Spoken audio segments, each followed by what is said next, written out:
Hi friends, ഇത്രയും ദിവസം ഞാൻ ഒന്നും പറയാതെ മിണ്ടാതിരിക്കുകയായിരുന്നു. അതായത് ഈ SFIയുടെ നിലപാട് ഈ നിലക്കാണ് പോണതെങ്കിൽ ഇത് പ്രശ്നമാവും. ഇത് പ്രശ്നമെന്ന് വെച്ച് കഴിഞ്ഞാൽ ഈ SFI മാത്രമൊന്നുമല്ല നട്ടലുള്ള സ്റ്റുഡൻസ് സംഘടന. ഇവിടെ ഞങ്ങളൊക്കെ യൂണിവേഴ്സിറ്റിയിൽ നിന്നും പല കോളേജിൽ നിന്നും പഠിച്ചിറങ്ങിയ പിള്ളേര് ഇവിടെ ഉണ്ട്. ഇതിനേക്കാൾ ഉച്ചത്തിൽ നന്നായി സദാചാരം പുലമ്പാനും പിന്നെ നന്നായി മുഷ്ടി ചുരുട്ടി മോന്തൊക്കെ അടിക്കാനും കയ്യും കാലും വെട്ടാനും ഞങ്ങൾക്ക് എല്ലാവർക്കും അറിയാം. പക്ഷെ ഞങ്ങൾക്ക് സാമൂഹ്യമായ ബോധവും പിന്നെ ഒരു മാനുഷിക പരിഗണനയൊക്കെ ഉള്ളത് കൊണ്ട് വെറുതെ എല്ലാവരും കാര്യം ഉണ്ടായാലും ഒരാളെ ഉപദ്രവിക്കാനുള്ള മനസ്സില്ല. പക്ഷെ സഹി കെട്ടുകഴിഞ്ഞാ ഞങ്ങൾക്ക് പോയി ചെയ്യാനറിയാം. ഇത് നിങ്ങൾ SFIയുടെ കീടങ്ങൾ ഒരു കാര്യം മനസ്സിലാക്കണം. നിങ്ങൾക്ക് ഫസ്റ്റ് കമ്മ്യൂണിസ്റ്റ് സമ്മേളനം നടന്ന ആക്കിലപ്പറമ്പ് എന്ന സ്ഥലം അറിയൂ? ആക്കിലപ്പറമ്പ് എന്ന സ്ഥലം എന്റെ വല്യപ്പാന്റെ തറവാടാണ്. അവിടെ ജനിച്ചു വളർന്ന ഒരാളാണ് ഞാൻ. അവിടെ ജനിച്ചു വളർന്ന ഒരാളാണ് ഞാൻ. ഇനി ഇതുപോലെ ഒരു പ്രാവശ്യം കൂടി ഈ കേരള സമൂഹത്തിന്റെ എന്റെ പെങ്ങന്മാർക്ക് നേരെ SFI എന്ന സംഘടന കൊരച്ച ഈ കാണുന്ന ഞാനും പിന്നെ എന്റെ പിന്നിലാരാന്ന് നിങ്ങൾ അറിയും. ഞാനൊരു സഖാവാണ്. ഞാൻ മുഖത്ത് നോക്കി പറയാം. ഇനി ഒരു യൂണിവേഴ്സിറ്റിയോ ഒരു കലാലയോ കേരളത്തിന് സാക്ഷ്യം വഹിച്ച SFI എന്ന സ്റ്റുഡൻസ് സംഘടന അതോടെ തീർന്ന്. നിയമത്തിന്റെ വഴിക്കെങ്കിൽ നിയമത്തിന്റെ വഴിക്ക് ഞാൻ പറഞ്ഞുതരാം. നിയമത്തിന്റെ വഴിക്കെങ്കിൽ നിയമത്തിന്റെ വഴിക്ക് SFI തീർന്നിരിക്കും.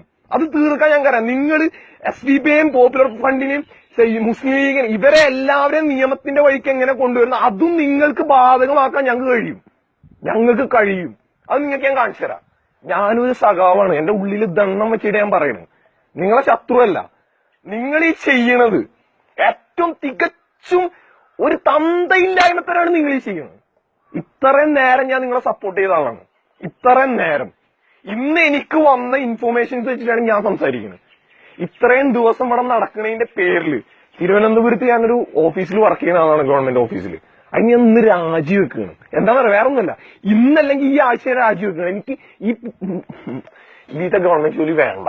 കാരണം നമ്മുടെ ഈ കമ്മ്യൂണിസ്റ്റ് പ്രസ്ഥാനത്തിന്റെ കൂടെ ചേർന്ന് പ്രവർത്തിക്കാൻ എനിക്ക് താല്പര്യമില്ല.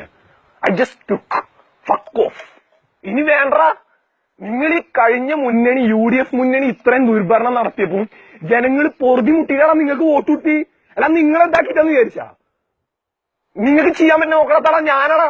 ഒരു നോക്ക്, എന്റെ മോൻ നോക്ക്. നിങ്ങൾക്ക് ചെയ്യാൻ പറ്റണേ ചെയ്യടാ. ഞാൻ പെരുമ്പിലാവിലുണ്ട്. നിങ്ങൾക്ക് കൂടെ താകാക്കളില്ലേ? വിളിച്ച് പറയടാ എന്തെങ്കിലും ചെയ്യാൻ കഴിയുമെന്ന്. നിങ്ങൾ എന്ത് തന്തയില്ലായിരുന്നത്രടാ ചെയ്യണ്? ക്യാമ്പസ് ഒക്കെ നിങ്ങൾ തറവാട് പോകെ ആർക്കെങ്കിലും ചെയ്യടാ.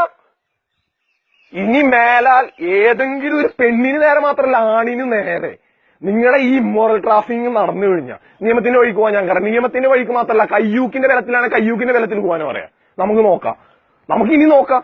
ഇനി ഒരു പ്രാവശ്യം കൂടി ഉണ്ടാക്കും നിങ്ങൾ. ഇനി ഒരു യൂണിവേഴ്സിറ്റിയിലെങ്കിലും ഇനി എന്തെങ്കിലും ഉണ്ടാക്കും. എന്താ റവല്യൂഷൻ, എന്താണ് വിപ്ലവം എന്ന് ഞാൻ കാണിച്ചു തരാം. ഇത്രയും കാലം ഞാൻ ഉണ്ടായിരുന്നു. ഇത്രയും കാലം എന്നെ നിങ്ങളെ നേതാക്കളോട് പോയി ചോദിക്കടാ ഞാനാരാന്ന്. ആക്കിലപ്പറമ്പ് എന്നാ ചോദിക്കടാ. ആക്കിലപ്പറമ്പൻ ആരാന്ന് ചോദിക്കടാ. നിങ്ങൾ എന്ത് കമ്മ്യൂണിസ്റ്റ് എടാ മറ്റേ പാളയം ഹോസ്റ്റലിൽ കയറി ചെല്ലടാ.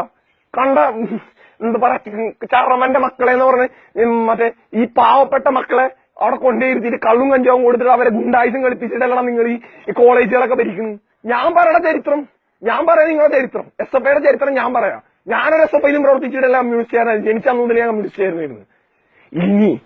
ഇനി ഒരു തവണ കൂടി ഇത് കേരളത്തിൽ ആവർത്തിച്ച നിങ്ങൾ തീർന്നടാ. SFI തീർന്നു. ഇത് നെസിയ പറയുന്നു. നിങ്ങൾ ചോദിക്കടാ. നിങ്ങളുടെ കുട്ടി സഖാക്കളെ നേതാക്കന്മാരോട് ചോദിക്കടാ. എന്നെ അറിയുന്ന കുറച്ച് പേരുണ്ട്. ചോദിക്കടാ. നിങ്ങൾക്ക് ചെയ്യാൻ തന്നെ ചെയ്യും. ഞാനും അതിനെ കാത്തിരിക്കുന്നു. നിങ്ങൾ ഇങ്ങോട്ട് വാ. ഞാനെന്നെ വരൂല. നിങ്ങൾ ഇങ്ങോട്ട് വാ. അല്ലെങ്കിൽ ഞാൻ നിങ്ങൾ വിളിക്കടാ. ആരെങ്കിലും വിളിക്കടാ. ഇനി ഇതൊരു പ്രാവശ്യം കൂടി ഉണ്ടായ അപ്പൊ നമുക്ക് കാണാം. ഇത് ഞാനാ പറയുന്നത്. നിങ്ങൾ ഇനി ഈ കേരള ക്യാമ്പസിൽ എവിടെയെങ്കിലും വിദ്യാർത്ഥികൾക്കെതിരെ ഒരു പ്രാവശ്യമെങ്കിലും അബദ്ധത്തിലേക്ക് പോയാ അന്ന് നിങ്ങൾ തീർന്നു. ഇത് അവസാന വാക്കാം. ജയ് ഹിന്ദ്.